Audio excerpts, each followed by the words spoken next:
السلام عليكم ورحمة الله وبركاته. معاكم منوعات من نهوبة. النهاردة ان شاء الله هنعمل مع بعض طريقة عمل الفول بطريقة المحلات بالظبط.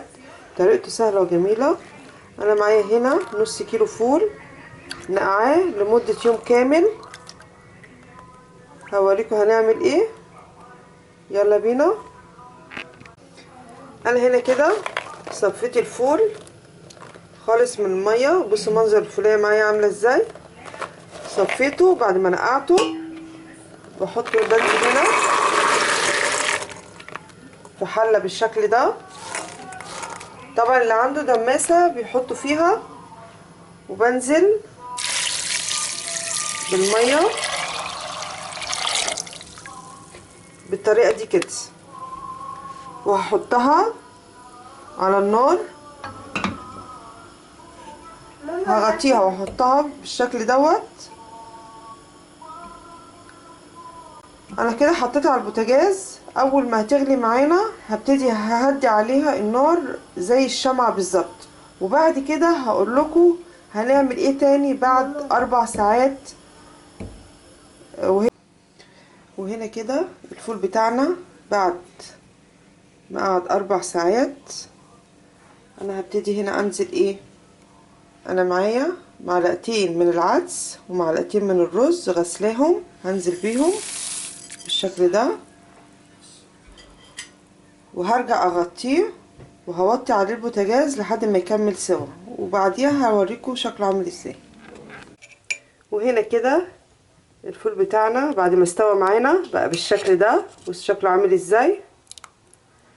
انا هنا كده بعمل ايه. انا معايا لون طعام اللي هو اللون الاصفر دوت. بحط سنه بسيطه كده وبالمضرب وابتدي اقلبه كله مره واحده بالشكل ده. بصوا شكله. طبعا انتوا بتحطوا اللون دوت حسب الدرجه اللي انتوا عايزينها. بصوا منظر الفول عامل ازاي.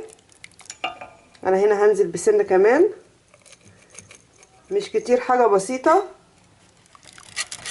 وابتدي اقلبه كده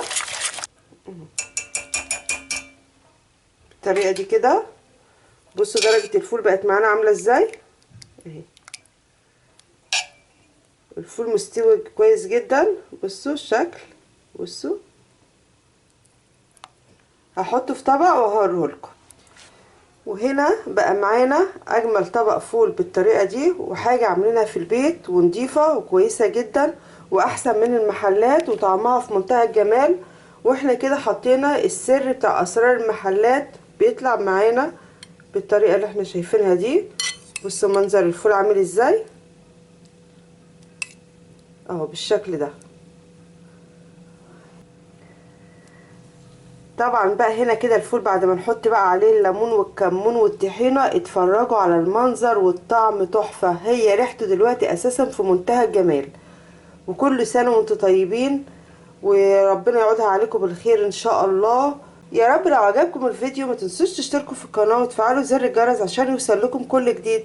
معاكم منوعات من نهوبه، واشوفكم بخير، والسلام عليكم ورحمه الله وبركاته. مع السلامه اجمل متابعين في الدنيا. مع السلامه.